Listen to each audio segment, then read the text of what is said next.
മുണ്ടത്തിക്കോട് അപകടത്തിൽ ഒരു മരണം കൂടി ഉണ്ടാവുകയാണ്. ഗുരുതര പരിക്കേറ്റ് വെന്റിലേറ്ററിൽ കഴിയുകയായിരുന്ന 45 വയസ്സുകാരനെ പ്രവീണാണ് ഇന്ന് മരിച്ചത്.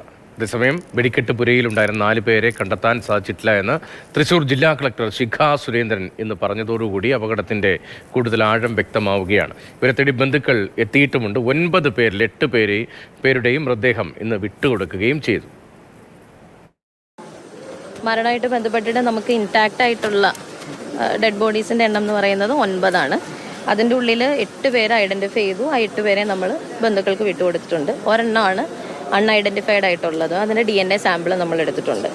ബാക്കിയുള്ളത് നമ്മുടെ ഹോസ്പിറ്റലിൽ ഇപ്പോൾ മൊത്തം അഡ്മിറ്റഡ് ആയിരിക്കുന്നത് 11 പേര്. അതിൽ 5 പേരുടെ നിലയാണ് ഗുരുതരമായിട്ടുള്ളത്. അതിൽ 2 പേര് വെന്റിലേറ്ററിലാണ്. അതിലൊരാൾക്ക് റീസെൻ്റ് ആയിട്ടൊരു സർജറിയും കൂടി ഇപ്പോൾ കഴിഞ്ഞിട്ടുണ്ട്. പിന്നെ എലൈറ്റ് ഹോസ്പിറ്റലിൽ 2 പേര് അഡ്മിറ്റഡ് ആണ്. ഡിസ്ചാർജ് ചെയ്ത് പോയിരിക്കുന്നത് 3 പേരായിരുന്നു. അതിലൊരു സാജൻ വീണ്ടും എലൈറ്റ് ഹോസ്പിറ്റലിൽ അഡ്മിഷൻ തേടിയിട്ടുണ്ട്. വിഷ്ണു പ്രകാശാണ് ആശുപത്രിയിലുള്ള വിവരങ്ങളുമായുള്ളത്. വിഷ്ണു, ഒരു മരണം കൂടി സ്ഥിരീകരിക്കുകയാണ്. ഇന്നലെ വലിയ പരിക്കിൻ്റെ സാഹചര്യത്തിലായിരുന്നല്ലോ വെന്റിലേറ്ററിലേക്ക് പ്രവീണിനെ മാറ്റിയത്. പ്രവീണിൻ്റെ സ്വദേശം എവിടെയാണ്? എപ്പോഴാണ് അന്ത്യം സംഭവിച്ചത്? രതീഷെ, അല്പം മുൻപാണ് ആശുപത്രി അധികൃതർ പ്രവീണിൻ്റെ മരണം സ്ഥിരീകരിച്ചത്. ഇന്നലെ കൊണ്ടുവരുമ്പോൾ തന്നെ അത്യാവശ്യം ഗുരുതരമായി നല്ല രീതിയിൽ പൊള്ളലേറ്റ നിലയിലായിരുന്നു പ്രവീണെ ഇവിടെ ആശുപത്രിയിലേക്ക് എത്തിച്ചത്. കൊണ്ടുവരുമ്പോൾ തന്നെ ഈ ബേൺ ICUയിൽ പ്രവേശിപ്പിക്കുകയായിരുന്നു. ഏതാണ്ട് 90% മുകളിൽ പൊള്ളലേറ്റിട്ടുണ്ട് എന്നുള്ളതാണ് നമുക്ക് ആദ്യഘട്ടങ്ങളിൽ ലഭിച്ച വിവരം. പിന്നീട് പ്രവീണിൻ്റെ ഇൻറ്റേർണൽ ബ്ലീഡിംഗ് ഉണ്ട്, ആന്തരിക രക്തസ്രാവം ഉള്ളതുകൊണ്ട് തന്നെ ഇന്ന് രാവിലെ ശസ്ത്രക്രിയയ്ക്ക് വിധേയനാക്കിയിരുന്നു. ആ ശസ്ത്രക്രിയ പൂർത്തിയായി, പക്ഷേ ജീവൻ രക്ഷിക്കാൻ ആയില്ല. ഒടുവിൽ ഉച്ചയ്ക്ക് അല്പം മുൻപാണ്, ഏകദേശം ഒരു 3 മണിയോടുകൂടിയാണ് ഒരു മരണം സംബന്ധിച്ച ഔദ്യോഗിക സ്ഥിരീകരണം ആശുപത്രി അധികൃതരുടെ ഭാഗത്തു നിന്നും ഉണ്ടായത്.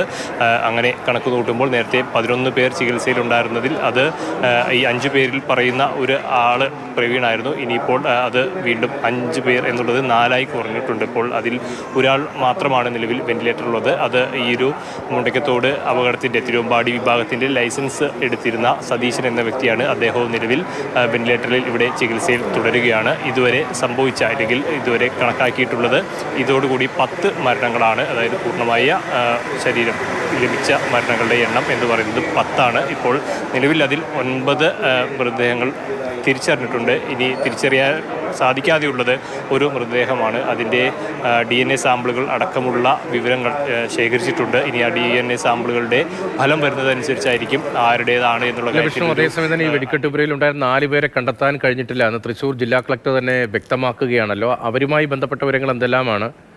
അവരുമായി ബന്ധപ്പെട്ട എന്തൊക്കെ പരിശോധനകളാണ് ഇപ്പോൾ തുടരുന്നത്?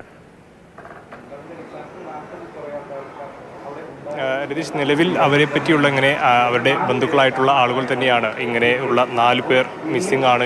ഇവർ പടക്ക നിർമ്മാണവുമായി ബന്ധപ്പെട്ട് ഇവിടെ ജോലിക്ക് വന്നവരാണ്. പക്ഷേ അവർ പിന്നീട് കണ്ടെത്താൻ സാധിച്ചിട്ടില്ല എന്നുള്ളൊരു പരാതി പറയുന്നത്. അവരുടെ പേരുവിവരങ്ങളൊന്ന് പറയാം. സുരേഷ് CA, തെക്കുംകര സ്വദേശിയായിട്ടുള്ള സുരേഷ് CA, അതുപോലെ തൃശ്ശൂർ കോട്ടപ്പുറം സ്വദേശിയായിട്ടുള്ള അഭിജിത്ത്, മനക്കക്കൊടി തൃശ്ശൂർ സ്വദേശിയായിട്ടുള്ള വിഷ്ണു, അതുപോലെ ഗിരീഷ്, അദ്ദേഹവും കോട്ടപ്പുറം സ്വദേശിയാണ്. ഇങ്ങനെ 4 പേരെ സംബന്ധിച്ചാണ് ഇപ്പോൾ ബന്ധുക്കൾ അവരെ കാണാനില്ല എന്നുള്ളൊരു വിവരം അറിയിച്ചിരിക്കുന്നത്. ഏതായാലും ഇവരുടെ ഈ ബന്ധുക്കളുടെ അടക്കമുള്ള DNA സാമ്പിളുകൾ ഇപ്പോൾ ഇവിടെ തൃശ്ശൂർ മെഡിക്കൽ കോളേജ് ആശുപത്രിയിൽ അത് സ്വീകരിച്ചിട്ടുണ്ട്.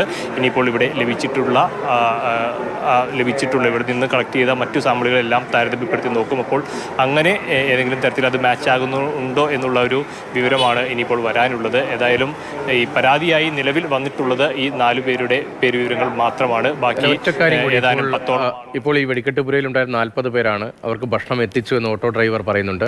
അതിൽ 38 പേർ ഭക്ഷണം കഴിച്ചു, 2 പുതിയ ബാക്കി വന്നുള്ളൂ. ആ പ്രതികരണം ഇന്നലെ നമ്മൾ കണ്ടതുമാണ്. അപ്പോൾ ഈ മരിച്ചവരുടെയും പരിക്കേറ്റവരുടെയും ഈ കാണാതായി എന്ന് പറഞ്ഞ് പരാതിയുമായി വന്നത്, ഇതെല്ലാം കൂടി ചേർത്ത് വായിക്കുമ്പോൾ 40 പേരിലേക്ക് എത്തുന്നുണ്ടോ? ഇന്നലെ തന്നെ പറഞ്ഞത് ഈ ഒരു ഭക്ഷണം 40 പൊതിച്ചോറ് കൊണ്ടുവന്നു. പക്ഷേ അതിൽ 38ഓളം പൊതിച്ചോറുകളാണ് ആളുകൾ എടുത്തത്. അതിൽ തന്നെ ഒരു വ്യക്തത കുറവുണ്ട്. കാരണം ഏതാനും കുറച്ച് ആളുകൾ ഈ ഭക്ഷണം കഴിച്ച ശേഷം പുറത്തേക്ക് മറ്റ് ആവശ്യങ്ങൾക്കായി വെള്ളം കുടിക്കുന്നതിന് ഉൾപ്പെടെ പുറത്തേക്ക് പോയ ആളുകളുടെ എണ്ണമൊക്കെയുണ്ട്. അപ്പോൾ അത്തരത്തിലൊരു കൃത്യമായിട്ടുള്ളൊരു ക്രോഡീകരണം ഇതിൽ നടന്നിട്ടില്ല. അല്പം മുൻപ് കളക്ടർ സംസാരിച്ചപ്പോഴും അത് വ്യക്തമാക്കിയതാണ്. ഇതിൻ്റെ കണക്കിൽ ഇനിയും ഒരു വ്യക്തത ഉണ്ടാകേണ്ടതുണ്ട്. വിഷ്ണു ഇന്നലെ അത് റിപ്പോർട്ട് ചെയ്യുന്നുണ്ട്.